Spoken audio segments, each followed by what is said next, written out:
Richard Haas, you were listening to that interview. We don't often hear from President Assad at that kind of length.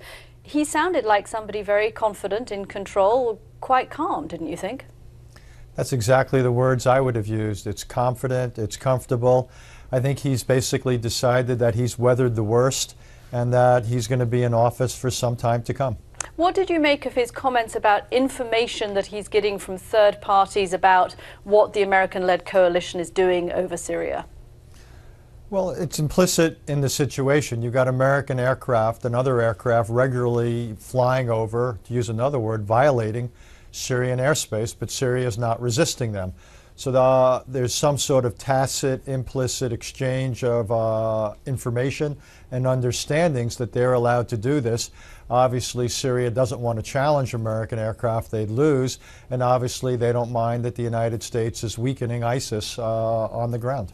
You've talked about the need for a ground force made up of Arab countries. And in a sense, President Assad is kind of the elephant in the room, isn't he? Because the Americans seem to have accepted tacitly or otherwise that they have to do some kind of business with Assad, at least in the context of these bombings. And yet many of those Arab countries see President Assad as a real problem, almost as big a problem as Islamic State. You're exactly right, and that's why it's so hard to put together a policy that makes sense there. My view is that in the short run, though, he is not the greatest threat facing the world. I think that is ISIS. So what I would say is essentially allow him for the time being to be the mayor, so to speak, of the Alawite areas of Syria.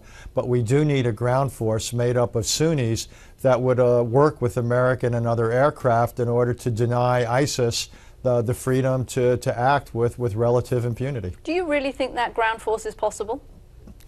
The short, honest answer is I don't know, but I would certainly make it the single biggest priority of American and Western diplomacy right now. I think Jordan is as ripe as it has ever been for possible participation. You've got the UAE, you've got Saudi.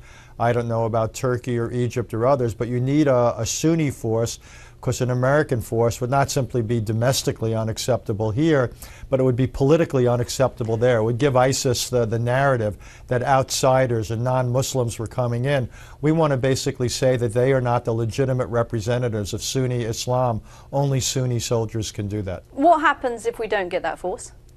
Well, then I think some version of what we're now seeing becomes not simply the new normal, but becomes the future. And we see Syria remain a failed state where you've got an Alawite pocket, you've got some Kurdish enclaves, and you've got American and other aircraft attacking ISIS from the air. But ISIS survives, and potentially, what worries me, spreads. And I think what we're looking at then is the potential for war widening into places like Jordan, into Lebanon, and I believe inevitably Saudi Arabia itself.